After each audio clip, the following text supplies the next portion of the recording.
Engineers gateway के YouTube platform पर मैं ललित राठी एक बार आपका फिर से स्वागत करता हूं फंडामेंटल ऑफ इलेक्ट्रॉनिक्स इंजीनियरिंग की एक और महत्वपूर्ण वीडियो में। जैसा कि आपने थंबनेल में देख ही लिया होगा, हम यहां पर बात करने वाले हैं most important questions unit wise जो फंडामेंटल ऑफ इलेक्ट्रॉनिक्स इंजीनियरिंग के एग्जाम के पॉइंट ऑफ व्यू से बहुत ज़्यादा इंपॉर्टेंट है। तो वीडियो को शुरू करने से पहले आप वीडियो को शेयर कर दीजिए हर एक अपने सोशल प्लेटफॉर्म पर, ताकि सभी बच्चों तक वीडियो पहुंच सके, ताकि जिस बच्चों को ज़रूरत है, जिसको लग रहा है कि मेरी फंडामेंटल ऑफ इलेक्ट्रॉनिक्स इंजीनियरिंग में कहीं कमी ना रह जाए तैयारी में, उसको एक स्ट्रांगनेस प्रदान करने के लिए वो इस वीडियो का लाभ उठा सके। पहली बार अगर चैनल पर आए हैं तो बच्चों चैनल को सब्सक्राइब कर लीजिए, बेल आइकन को भी प्रेस कर लीजिए, ताकि आने वाली सारी वीडियोज़ के नोटिफिकेशन समय समय पर आपको मिलते रहें। वीडियो को शेयर जरूर कर दें ताकि सभी बच्चों तक ये महत्वपूर्ण वीडियो पहुँच सके। इस वीडियो का उद्देश्य है कि आप अपने इलेक्ट्रॉनिक सब्जेक्ट की तैयारी को एक फाइनल एज दे सकें, ताकि कहीं पर भी कोई कमी अगर रह रही है तो इस वीडियो के माध्यम से आप उसको समझकर कर सकते हैं। तो चलिए हम बात करेंगे यहाँ पर यूनिट नंबर फर्स्ट की, और यूनिट नंबर फर्स्ट में 2 मार्क्स के पॉइंट ऑफ व्यू से अगर मैं डिफरेंट टाइप्स ऑफ क्वेश्चंस की बात करता हूँ तो सबसे पहला क्वेश्चन यही बार बार पूछा गया है, इंपॉर्टेंट हो जाता है एग्जाम के पॉइंट ऑफ व्यू से कि what do you mean by the varactor diode. Varactor diode से आप क्या समझते हैं, कोई एक एप्लीकेशन इसकी लिखवा लेगा, और साथ ही साथ दूसरे टाइप से क्वेश्चन आपसे ये भी पूछ लेता है कि why varactor diode is also called the very cap, explain it. देखिए, ये सभी 2 मार्क्स के पॉइंट ऑफ व्यू से या 7 मार्क्स के पॉइंट ऑफ व्यू से जो क्वेश्चन मैं आपको प्रोवाइड करा रहा हूं, इनका सॉल्यूशन आपको हमारे YouTube चैनल पर मिल जाएगा। ऑलरेडी हमने सारी चीज़ें कवर अप कराई हुई हैं, चाहे आप PYQs की फॉर्म में देख लीजिए या वन शूट की फॉर्म में देख लीजिए, सारी वीडियोस हमारे YouTube चैनल पर अवेलेबल हैं। आप प्लेलिस्ट पर जाइए इलेक्ट्रॉनिक्स की, वहाँ पर ये सारी वीडियोस के सॉल्यूशन, क्वेश्चंस के सॉल्यूशन आपको वहाँ पर मिल जाएंगे। क्लियर है? तो बिल्कुल भी आप परेशान ना हो। कहीं पर आपको लग रहा है कि हमने ये चीज़ नहीं पढ़ी है तो अभी भी समय है, आप उसको तैयार कर लें। वहीं पर दूसरे क्वेश्चन की अगर मैं बात करूं तो why does the depletion region width decrease after putting the diode in the forward bias. और जब आप पीएन जंक्शन डायोड पढ़ते हैं, उसकी वर्किंग पढ़ते हैं, तो वहां पर भी आप इसको पढ़ते हैं, तो ये उसके पॉइंट ऑफ व्यू से भी एक इंपॉर्टेंट क्वेश्चन हो जाता है, और 2 मार्क्स के पॉइंट ऑफ व्यू से तो इंपॉर्टेंट है ही। वहीं पर आगे अगर हम बात करें, व्हाट इज डोपिंग, बहुत ज़्यादा इंपॉर्टेंट है। डिप्लीशन लेयर बहुत ज़्यादा इंपॉर्टेंट है। पोटेंशियल डिफरेंस ये भी इंपॉर्टेंट है, और कट इन वोल्टेज, ये जो छोटी छोटी टर्म्स हैं ये भी आपसे 2 मार्क्स में वो डिफाइन करा सकता है। तो ये सारी चीज़ें आपको क्लियर होनी चाहिए। अगर आप पीएन जंक्शन डायोड की पूरी वर्किंग तैयार कर लेते हैं तो ये सारी छोटी छोटी जो डेफिनेशंस हैं ये उसके साथ साथ ऑटोमेटिक आपकी तैयार हो जाएंगी। वहीं पर आगे अगर हम बात करें, what is negative resistance on the tunnel diode, ये बहुत इंपॉर्टेंट है। जब आप टनल डायोड की करेक्टरिस्टिक देखते हैं तो वहां पर क्या होता है, कुछ इस तरीके से आपको करेक्टरिस्टिक देखने को बच्चों मिलती है, लुक्स लाइक दैट दिस। तो this is the negative resistance region, इसी के बारे में वो यहाँ पर पूछ रहा है।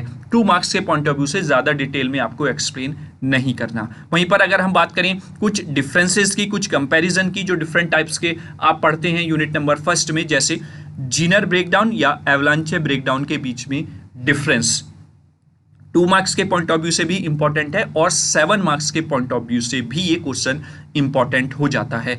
अब बच्चे क्या करते हैं, बच्चे ये गलती करते हैं कि अगर 2 मार्क्स में पूछा गया है तो 2 मार्क्स में भी 7 मार्क्स के बराबर ही लिखने की कोशिश करते हैं, ताकि हमें पूरे 2 के 2 मार्क्स मिल जाएं। बेटा 2 मार्क्स में केवल और केवल आपको 40 से 50 वर्ड्स लिखने होते हैं। अगर आप डायग्राम की हेल्प से एक्सप्लेन करना चाहते हैं तो 30 से 40 वर्ड लिखिए और डायग्राम बना दीजिए, और इसमें आपको डायग्राम बनाकर ही ज़्यादा अच्छे से एक्सप्लेन किया जाएगा। तो जीनर ब्रेकडाउन और एवलांचे ब्रेकडाउन के बीच में कंपैरिजन वो पूछ लेता है। वहीं पर डायोड और एलईडी के बारे में कंपैरिजन पूछ लेता है। एलईडी का फोटो डायोड के बीच में कंपैरिजन पूछ लेता है। तो यहाँ पर आपको 2-2, 3-3 पॉइंट्स में ही कंपैरिजन लिखकर दिखा देना है, ज़्यादा डिटेल में आपको एक्सप्लेन नहीं करना है, अदरवाइज आपका टाइम मैनेजमेंट बिगड़ जाएगा। Is that clear? चलिए, तो I hope unit number first के यही इंपॉर्टेंट क्वेश्चंस हैं जिससे आपको आपके मतलब आपके क्वेश्चन पेपर में क्वेश्चन देखने को मिल जाएंगे। तो आई होप आप समझ गए होंगे। कहीं पर भी कोई टॉपिक आपको ऐसा लग रहा है कि आपका तैयार नहीं है तो आप परेशान ना हो, अभी भी टाइम है, आप क्विकली उसको रिवाइज कर लें, तैयार कर लें। वहीं पर आगे बात करते हैं यूनिट नंबर फर्स्ट के 7 मार्क्स के क्वेश्चंस की। तो 7 मार्क्स के पॉइंट ऑफ व्यू से अगर देखें तो सबसे पहला मोस्ट इंपॉर्टेंट क्वेश्चन बन जाता है, explain the working of the PN junction diode and draw it's VI characteristic. मतलब पीएन जंक्शन डायोड क्या होता है, उसकी वर्किंग पूछी है और उसकी वीआई कैरेक्टरिस्टिक भी ड्रॉ करने के लिए कहा है, और 7 मार्क्स के पॉइंट ऑफ व्यू से ड्रॉ करने के साथ साथ आप उसकी वीआई कैरेक्टरिस्टिक को एक्सप्लेन भी करेंगे। तो ये 7 मार्क्स का क्वेश्चन हो जाता है। Is that clear? चलिए आगे अगर मैं बात करता हूं next question, question number second most important है, draw a neat circuit diagram of the bridge rectifier and explain its operation with output waveform, also calculate its ripple factor and the efficiency. देखिए दो type के rectifiers आपको पढ़ने हैं, centre tapped और bridge rectifier. तो centre tap के comparison में ब्रिज रेक्टिफायर इंपॉर्टेंट है, इसलिए मैंने इस क्वेश्चन को इंक्लूड किया है। दोनों की वर्किंग में कोई चेंज नहीं है, बस एक सेंटर टैप जो है उसमें आपने ट्रांसफार्मर जो है सेंटर टैप्ड यूज किया है, इसलिए आप उसको सेंटर टैप्ड बोल देते हैं और वहां पर 2 ही डायोड का आप यूज करते हैं। जबकि ब्रिज रेक्टिफायर में आप नॉर्मल ट्रांसफार्मर का यूज करते हैं और डायोड जो है वो 4 डायोड आप यूज करते हैं, एक ब्रिज की फॉर्म में वहां पर उनको कनेक्ट करते हैं। बस सिंपल यही है, और आपका फिर इसमें कैलकुलेट करने के लिए कहा है रिपल फैक्टर और उसकी एफिशिएंसी। तो आई होप आप लोग इस क्वेश्चन को अच्छे से तैयार करके जाएंगे। यूनिट नंबर फर्स्ट बहुत बड़ी है, इस वजह से यहां से नंबर ऑफ इंपॉर्टेंट क्वेश्चंस भी बढ़ जाते हैं। Is that clear? चलिए आगे बात करता हूं, explain the working of following with the help of suitable diagram. यानी कि कुछ टर्म्स आपको दे देता है और फिर उनको एक्सप्लेन करा लेता है, तो वो एक 7 नंबर का क्वेश्चन वहां से बन जाता है। जैसे यहां पर एलईडी को एक्सप्लेन करने के लिए उसने बोला, फोटो डायोड को एक्सप्लेन करने के लिए बोल दिया है, वोल्टेज मल्टीप्लायर को एक्सप्लेन करने को बोल दिया है। ये क्वेश्चन मोस्ट इंपॉर्टेंट है, आप इसको भी बिल्कुल तैयार करके जाएंगे क्योंकि ये कई बार आपका एग्जाम में पूछा जा चुका है। वोल्टेज मल्टीप्लायर में आप डबलर, ट्रिपलर, फुटलर, क्वार्टलर, ये 3 टाइप के जो मल्टीप्लायर हैं वोल्टेज की मल्टीप्लायर के, ये आप जरूर तैयार करके जाएं। ठीक है, क्लियर? देखिए ये 3 टॉपिक मैंने यहां पर लिखे हुए हैं, लेकिन आपसे जब वो 7 मार्क्स में एक्सप्लेन कराएगा तो आपसे कोई 2 एक्सप्लेन कराएगा, या तो जैसे एलईडी फोटो डायोड दे दिया उसने, एलईडी वोल्टेज मल्टीप्लायर दे देगा, फोटो डायोड वोल्टेज मल्टीप्लायर दे देगा। इस तरीके से वो केवल और केवल 7 नंबर में 2 ही टॉपिक आपसे एक्सप्लेन कराएगा, क्योंकि ये कंप्लीटली अपने आप में भी एक ब्रॉड टॉपिक्स हो जाते हैं और यहां पर हमें 7 मार्क्स के पॉइंट ऑफ व्यू से ही इसमें एक्सप्लेन करना है। ऐसा नहीं है कि एक सिंपल एलईडी को आप समझकर पूरा एक्सप्लेन करके आ रहे हैं, फिर फोटो डायोड को सेपरेटली एक्सप्लेन करके आ रहे हैं। नहीं बेटा, आपको टाइम का मैनेजमेंट भी करके चलना है। पता चला कि आपको आता हुआ क्वेश्चन आपका छूट जाएगा क्योंकि आपने टाइम का मैनेजमेंट सही से नहीं किया है। इसी वजह से बच्चों के क्वेश्चन पेपर में क्वेश्चंस छूट जाते हैं, आते हुए क्वेश्चन भी छूट जाते हैं कि सर ये तो आता था, समय नहीं बचा है।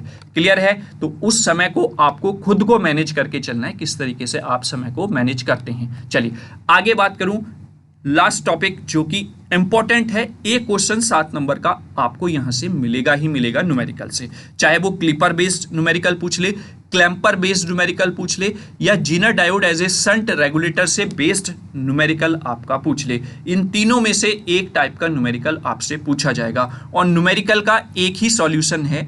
हमारे यूट्यूब चैनल पर आपको 2 वीडियोज मिलेंगी वन शूट न्यूमेरिकल के लिए। ठीक है, उन दोनों को आप कर लीजिए। इलेक्ट्रॉनिक्स का कोई भी न्यूमेरिकल किसी भी यूनिट का आपका नहीं छूटेगा, जो आपका P/Q के अकॉर्डिंग पूछे जाते हैं। एक वीडियो में हमने सारे न्यूमेरिकल मैक्सिमम से मैक्सिमम करने की कोशिश की है, दूसरी वीडियो में हमने P/Qs को फोकस किया है, जो कि इलेक्ट्रॉनिक्स में P/Qs आपके पूछे गए हैं। तो इन दोनों वीडियोस के अगर न्यूमेरिकल की प्रैक्टिस आप अच्छे से कर लेते हैं तो गारंटी के साथ कहता हूं कि आपका किसी भी यूनिट का कोई न्यूमेरिकल कहीं नहीं जाएगा। ठीक है, और एक सेपरेट वीडियो के मैप की बनी हुई है, आप उसको भी तैयार कर लीजिए, क्योंकि आपको पता है के मैप अपने आप में इतना इंपॉर्टेंट टॉपिक है कि मिनिमम 7 मार्क्स और मैक्सिमम 14 मार्क्स का भी आपको के मैप से ही सेपरेटली देखने को मिल जाता है आपके पेपर में। तो खुद आप सोच सकते हैं कि कितना इंपॉर्टेंट टॉपिक हो जाता है। चलिए, तो I hope unit number first के 2 मार्क्स और 7 मार्क्स दोनों टाइप के क्वेश्चंस आपको क्लियर हो गए होंगे।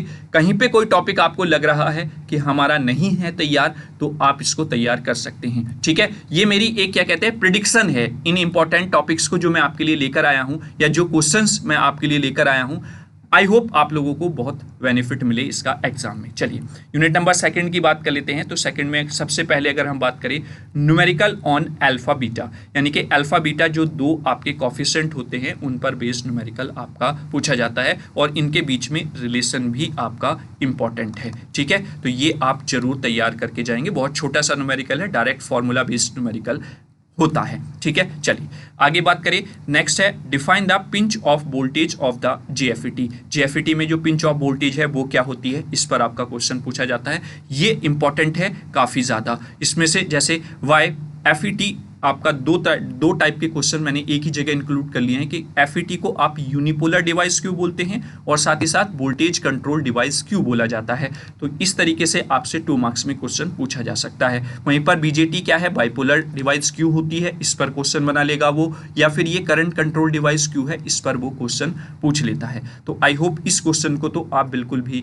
मिस नहीं करेंगे। पहला वाला क्वेश्चन और ये थर्ड वाला क्वेश्चन मोस्ट इंपॉर्टेंट है 2 मार्क्स के पॉइंट ऑफ व्यू से। और डिफरेंट टाइप्स ऑफ डिफरेंसेस भी आपके यहाँ पर पूछे जाते हैं। जैसे बीजेटी और जेएफईटी में ही आपसे कंपैरिजन पूछ लिया जाता है। ठीक है, वहीं पर आपका जेएफईटी और मोसफेट में कुछ कंपैरिजन पूछ लिया जाता है। तो इस तरीके के कंपैरिजंस आपको तैयार करके जाने ही जाने हैं। Is that clear? तो ये डिफरेंट टाइप्स के जो डिफरेंसेस हैं ये आपको तैयार कर लेने हैं 2 मार्क्स के पॉइंट ऑफ व्यू से। जैसे मैंने फर्स्ट यूनिट में बताया वैसे ही यहाँ पर बता रहा हूँ, लगभग 2 या 3 पॉइंट्स में आपको कंपेरिजन करके दिखा देना है। चलिए आगे बात कर लेते हैं 7 मार्क्स के क्वेश्चन की यूनिट नंबर सेकेंड की। चलिए तो इसमें अगर हम पहले क्वेश्चन की बात करें, मोस्ट इंपॉर्टेंट है explain the working principle of depletion and enhancement type MOSFET, जो कि एन चैनल के लिए पूछा गया है, and draw and explain it's characteristic. देखिए अभी तक आपके 5 पेपर हो चुके हैं,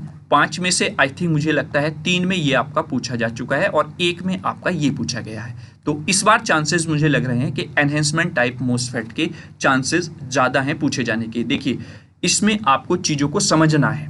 अगर डिप्लीशन पूछा जा रहा है, एनहेंसमेंट नहीं पूछा जा रहा है, तो इनमें लिटिल बिट डिफरेंस है, उस डिफरेंस को ही आपको समझना है, अदरवाइज सारी वर्किंग सेम है। वहीं पर मैं बच्चों से कहता हूं कि पी चैनल और एन चैनल में केवल नंबर ऑफ होल्स और नंबर ऑफ इलेक्ट्रॉन्स की मेजोरिटी का ही डिफरेंस है, अदरवाइज वर्किंग सेम है। जो इलेक्ट्रॉन की हेल्प से हो रहा था वो पी चैनल में होल्स की हेल्प से होता है। बस इस चीज को आपको समझना है, सारे टॉपिक्स आपके अच्छे से क्लियर हो जाएंगे। बच्चे क्या करते हैं, एक ही चीज को पढ़ लेते हैं और कॉन्सेप्ट को समझने की कोशिश नहीं करते, और जैसा ही क्वेश्चन चेंज हुआ वो वहां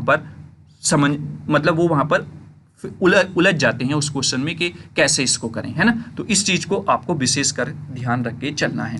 वहीं पर आगे बात करें, draw the circuit of NPN transistor in common emitter and common base. यानी कि अगर मैं लास्ट 5 जो क्वेश्चंस पेपर आपके हो चुके हैं उनकी बात करूं तो पहले कॉमन बेस पूछा गया, फिर कॉमन एमिटर पूछा गया, फिर कॉमन बेस पूछा गया। इस तरीके से ये कॉम्बिनेशन में आपका क्वेश्चन पूछा गया है अगर आप पीवाईक्यूज को उठाकर देखेंगे। तो इस पॉइंट ऑफ व्यू से आपका एनपीएन ट्रांजिस्टर में कॉमन बेस और कॉमन एमिटर इंपॉर्टेंट है। कॉमन कलेक्टर केवल और केवल एक बार पूछा गया है, जिसमें आपसे डायरेक्टली वहां पर पूछा गया था कि कॉमन कलेक्टर क्या होता है, उसकी वर्किंग को आप एक्सप्लेन करिए। ठीक है, वहीं पर इसकी वर्किंग पूछी गई, and draw input output characteristic. देखिए इनपुट आउटपुट कैरेक्टरिस्टिक तो मैं इसलिए आपको इंपॉर्टेंट बोल रहा हूं कि आप हर एक टाइप की जरूर तैयार कर लें, एक जगह पर ड्रॉ कर लें।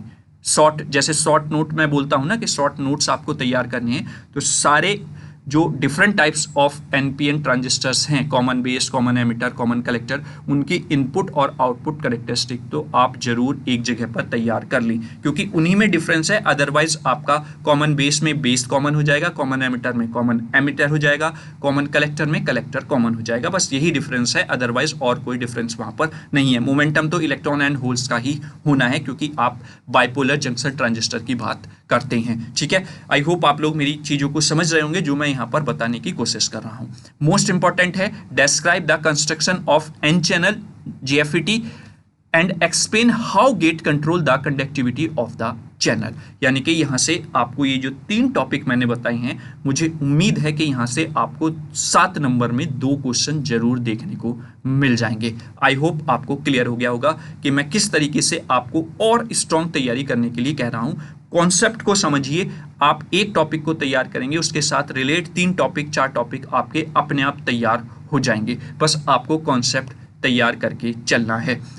जो नोट मैंने आपको अभी क्वेश्चन नंबर 2 पर बताया था कि prepare all types of characteristic for BJT, JFET या मॉसफेट। सारी कैरेक्टरिस्टिक्स आपको एक जगह पर ड्रॉ कर लेनी है ताकि जब आप एग्जाम के समय पर एग्जाम हॉल पर या एग्जाम सेंटर में जा रहे हैं तो आप क्विकली उन चीज़ों का रिवीजन कर सकें, क्योंकि डायग्राम और जो कैरेक्टरिस्टिक्स होती हैं वो बहुत ज़्यादा इंपॉर्टेंट होती हैं। अगर आपसे क्वेश्चन में पूछा गया है उसके ही मार्क्स आपको सेपरेटली, या फिर मैं कहूँ कि जब एग्जामिनर कॉपी चेक करता है तो वो अट्रैक्ट करती हैं एग्जामिनर को। Is that clear? चलिए यूनिट नंबर 3 के 2 मार्क्स के पॉइंट ऑफ व्यू से बात कर लेते हैं। मोस्ट इंपॉर्टेंट है write down the characteristic of ideal operational amplifier, यानी कि आइडियल ऑपरेशनल एम्पलीफायर की जो कैरेक्टरिस्टिक्स हैं उनको यहाँ पर पूछा गया है। और 2 मार्क्स के पॉइंट ऑफ व्यू से आपको सारी कैरेक्टरिस्टिक्स नहीं लिखनी है, मैक्सिमम आप 4 कैरेक्टरिस्टिक लिखिए और 2 मार्क्स का आपका काम बन जाएगा। ऐसा नहीं कि आप 7-8 की 7-8 कैरेक्टरिस्टिक वहां पर लिख रहे हैं, नहीं, आपको केवल 4 कैरेक्टरिस्टिक्स लिखनी है, उनसे आपके 2 मार्क्स का काम बन जाएगा। Is that clear? चलिए आगे बात कर लेते हैं दूसरे क्वेश्चन की। Explain the concept of differential operation in the operational amplifier, यानी कि डिफरेंशियल ऑपरेशन जो होता है ऑपरेशनल एम्पलीफायर में, उसके कॉन्सेप्ट को यहाँ पर पूछा गया है। देन आगे बात करते हैं, जो छोटी छोटी टर्म्स हैं वो डिफाइन आपसे करा सकता है, जैसे कॉमन मोड रिजेक्शन रेशो हो गया, स्लू रेट हो गया है, वर्चुअल ग्राउंड क्या होता है, वोल्टेज फॉलोवर क्या है, एटसेट्रा, और numerical based on these factors, जैसे कि आपसे स्लू रेट कैलकुलेट करा लेगा, वो CMRR कैलकुलेट करा लेगा, तो इस पर बेस्ड आपका न्यूमेरिकल भी पूछा जा चुका है। 4 से 5 लाइन में आपका न्यूमेरिकल खत्म हो जाएगा, क्योंकि आपका डायरेक्ट फार्मूला बेस्ड न्यूमेरिकल यहाँ से बनता है, लेकिन इनकी डेफिनेशंस आप जरूर तैयार करके जाएंगे। सेपरेटली आपसे डेफिनेशन भी पूछी जाती हैं। Is that clear? चलिए आगे बात कर लेते हैं यूनिट नंबर 3 के 7 मार्क्स के इंपॉर्टेंट क्वेश्चंस की। तो सबसे पहला है most important, draw the block diagram of the operational amplifier and list all the ideal characteristic of the op amp. अब यहाँ पर आपको सारी कैरेक्टरिस्टिक लिखनी है, जो भी आपको 7-8 कैरेक्टरिस्टिक इसकी याद हैं वो सारी यहाँ पर आपको लिख कर दिखानी है, क्योंकि ये 7 नंबर में आपसे क्वेश्चन पूछा गया है। क्योंकि इसका एक पार्ट आपका है draw the diagram of operational amplifier, आप इसको ये मानकर चल सकते हैं कि 4 मार्क्स का ये वाला पार्ट है और 3 मार्क्स का आपका ये वाला पार्ट है। तो इस 3 मार्क्स में आपको 7 से 8 जो भी कैरेक्टरिस्टिक्स है वो सारी लिख कर दिखानी है, और यहाँ पर इसके डायग्राम को, जो ब्लॉक डायग्राम है ऑप्टिकल फाइबर का, वो ड्रॉ करना है और उसको एक्सप्लेन करना है हर एक ब्लॉक को। Is that clear? चलिए नेक्स्ट क्वेश्चन की बात करें तो explain the working of the operational amplifier as a integrator and differentiator and drive its output equation. अगर मैं आपको लास्ट 5 क्वेश्चंस पेपर जो कि आपके सिलेबस के अकॉर्डिंग हुए हैं उनमें बात करूं तो लगभग 3 से आई थिंक 4 बार ये वाला इंटीग्रेटर वाला क्वेश्चन पूछा जा चुका है। Is that clear? तो आई होप आप लोग समझ गए होंगे इस क्वेश्चन की इंपॉर्टेंस भी, कितना इंपॉर्टेंट ये क्वेश्चन है। तो इंटीग्रेटर और डिफरेंशिएटर आप जरूर तैयार करके जाएंगे, उसकी वर्किंग और उसकी आउटपुट इक्वेशन। वहीं पर अगर हम 3rd क्वेश्चन की बात करते हैं तो draw the circuit diagram and explain the working of the subtractor using the operational amplifier. ये भी आपका इंपॉर्टेंट हो जाता है अगर आप इंटीग्रेटर और डिफरेंशिएटर से दूसरे टाइप्स के जो भी ऑपरेशनल एम्पलीफायर हैं उनमें आपका सबस्ट्रक्टर इंपॉर्टेंट है। और drive the expression for the output voltage. देखिए कोई सा भी आप integrator, differentiator, subtractor, summer, inverting, non inverting कोई सा भी तैयार करें तो उसका एक्सप्रेशन है आउटपुट वोल्टेज के लिए, वो आप जरूर तैयार करें। और इसका एक ही सॉल्यूशन है, वो है हमारे यूट्यूब चैनल पर आपको यूनिट नंबर 3 की एक बेहतरीन वन शूट वीडियो देखने को मिल जाएगी। अगर आपने उस लगभग वो 3 घंटे की वीडियो है, अगर आपने उसको कवर कर लिया तो आपका यूनिट नंबर 3 बिल्कुल हलवा आपको लगेगा, क्योंकि बिल्कुल बेस से, बिल्कुल block diagram of operational amplifier से सारी चीज़ें शुरू करके सभी टाइप के integrator, differentiator, subtractor, summer, non inverting, inverting, सब वहाँ पर स्टेप बाय स्टेप बिल्कुल एक, जैसे कहते हैं ना, एक सीढ़ी की तरह, पहली सीढ़ी फिर दूसरी फिर तीसरी, इस तरीके से तैयार किया गया है। तो आपको समझने में भी बहुत आसानी होगी और आपको कोई प्रॉब्लम नहीं होगी उस यूनिट को बहुत अच्छे से तैयार करने में। ठीक है, तो आप वो वीडियो जरूर देख लें, प्लेलिस्ट में ही आपको मिल जाएगी, या फिर मैं नीचे इस वीडियो के डिस्क्रिप्शन में सभी वीडियोज़ का लिंक प्रोवाइड करा दूंगा आपको, या पूरी प्लेलिस्ट का लिंक प्रोवाइड करा दूंगा, ताकि आपको कहीं इधर आधर ना घूमना पड़े। Is that clear? और एट द एंड बात करता हूं तो explain the circuit configuration of an inverting amplifier using an operational amplifier. इसको आप चॉइस में रख सकते हैं, ठीक है, यानी कि ये एक चॉइस में आप क्वेश्चन तैयार कर सकते हैं। अदरवाइज आपको यहीं से इन 3 में से एक क्वेश्चन देखने को 7 नंबर में मिल ही जाएगा, और एक 7 नंबर का क्वेश्चन आपका पक्का बनता है न्यूमेरिकल से ऑपरेशनल एम्पलीफायर के। ऑपरेशनल एम्पलीफायर पर बेस्ड न्यूमेरिकल आपका पूछा जाता है 7 नंबर के पॉइंट ऑफ व्यू से, मोस्ट इंपॉर्टेंट आपका क्वेश्चन है। तो आई होप आप लोग यूनिट नंबर 3 के 2 मार्क्स और 7 मार्क्स के इंपॉर्टेंट क्वेश्चन भी समझ गए होंगे, कौन से क्वेश्चन इंपॉर्टेंट बन जाते हैं। चलिए, तो और मैंने सॉल्यूशन भी बता दिया है कहाँ पर आपको मिलेगा। एक 3 घंटे की यूनिट नंबर 3 की 1 शॉट वीडियो है।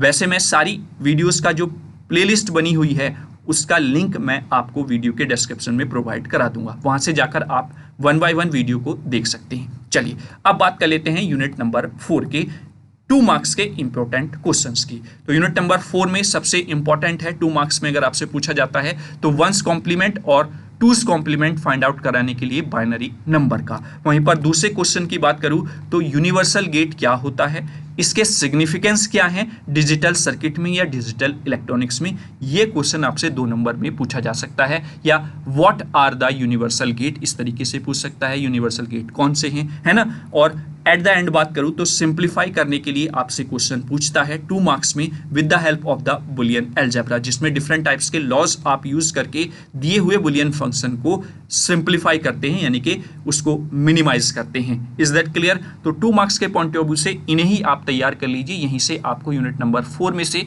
1 या 2 मार्क्स का क्वेश्चन देखने को मिल जाएगा। क्लियर है? क्योंकि आपकी 5 यूनिट हैं बच्चों, और 5 यूनिट में से आपके 7 क्वेश्चंस बनते हैं 2 मार्क्स के सेक्शन ए में, जो कि 14 मार्क्स आपके कंटेन किए रहता है। तो 5 यूनिट में से 7 क्वेश्चन बनने हैं, तो किसी यूनिट में से 2 बन जाते हैं और किसी यूनिट में से 1 ही क्वेश्चन आपका 2 मार्क्स का बन पाता है। तो ये आपके 2 मार्क्स के इंपॉर्टेंट क्वेश्चंस हो जाते हैं यूनिट नंबर 4 के। चलिए अब हम बात करेंगे यूनिट नंबर 4 के 7 मार्क्स के इंपॉर्टेंट क्वेश्चंस की।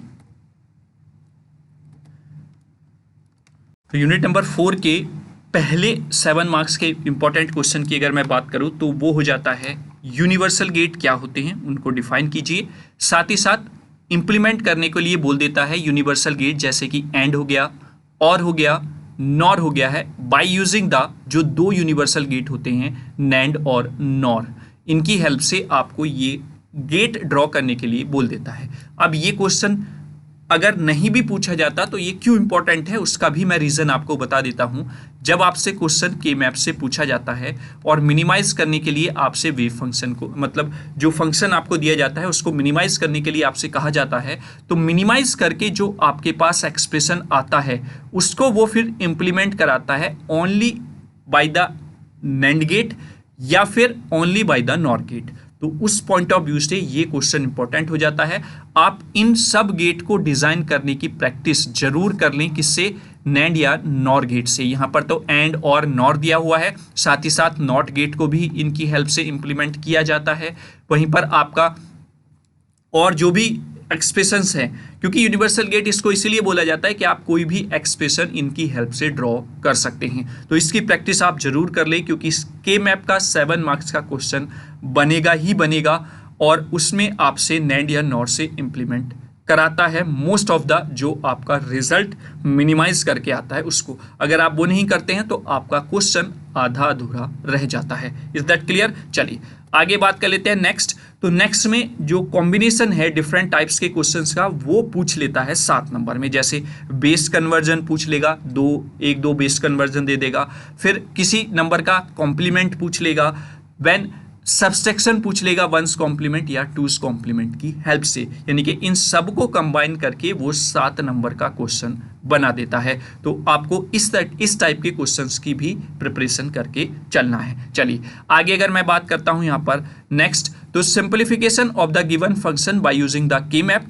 And design the logic resultant circuit by using the, 3 तरीके से पूछता है। बेसिक लॉजिक गेट्स की हेल्प से पूछ सकता है, नैंड गेट्स ओनली की हेल्प से पूछ सकता है या नॉर गेट ओनली की हेल्प से डिजाइन करने के लिए बोल देता है। तो ये 7 नंबर में आपका क्वेश्चन पूछा जाता है बच्चों, और इसको अगर मैं डिवाइड करूं मार्क्स को तो ये आप 4+3 मार्क्स का मान के चलिए, यानी कि 3 मार्क्स की आपकी डिजाइनिंग रहती है जो मिनिमाइज करके रिजल्ट आया है, और मिनिमाइज करने तक आपका 4 मार्क्स का डिवीजन होता है। तो इस तरीके से आपको दोनों चीजों को बैलेंस करते हुए दोनों चीजों को तैयार करना है। दैट मीन्स आपका एक सेपरेटली क्वेश्चन भी बन जाता है कि नेड और नॉर की हेल्प से कुछ गेट आपको दे देगा, उसको इंप्लीमेंट कीजिए, या फिर के मैप में तो आपका इंपॉर्टेंट हो ही जाता है। ये मैं आपको गारंटी के साथ कहता हूं कि 7 मार्क्स का मिनिमम और मैक्सिमम 14 मार्क्स का भी आपका के मैप से पूछा जाता है, क्योंकि अगर आपका सेक्शन बी में के मैप का क्वेश्चन पूछ लिया और एक सेक्शन सी में पूछ लिया तो दोनों 14 मार्क्स आपके यहीं से कवर अप हो जाते हैं। तो दैट मीन्स के मैप मोस्ट इंपॉर्टेंट है, आप उसको तैयार जरूर करें। देखिए, अगर एट द एंड मैं आपको बताऊं तो यूनिट नंबर 3, यूनिट नंबर 4 और यूनिट नंबर 5 जो है बहुत इजी हैं, आप इनको आसानी से कर सकते हैं कवर। तो इनमें कोई कमी आपकी नहीं रहनी चाहिए। अगर आपको अभी भी लग रहा है कि हमने कोई चीज़ नहीं पढ़ी है तो आप उसको तैयार जरूर कर लें बच्चों। आगे बात कर लेते हैं यूनिट नंबर 5, यानी कि लास्ट यूनिट जो 5th है उसके इंपॉर्टेंट 2 मार्क्स और 7 मार्क्स के क्वेश्चन की। 2 मार्क्स में अगर मैं सबसे पहले बात करूं तो सबसे पहले मॉड्यूलेशन इंडेक्स क्या होता है एम्पलीट्यूड मॉड्यूलेटेड वेव का, वो आपके 2 मार्क्स में पूछा जाता है। Then write 2 applications of satellite या फिर रडार कम्युनिकेशन, 2 नंबर के पॉइंट ऑफ व्यू से इंपॉर्टेंट है। अब बच्चे क्या करते हैं, जब एप्लीकेशन पूछी जाती है तो उनको एक्सप्लेन भी करने लगते हैं। नहीं बेटा, 2 मार्क्स में आपसे 2 एप्लीकेशन लिखने के लिए कहा है तो आप उन दोनों को ही लिखिए।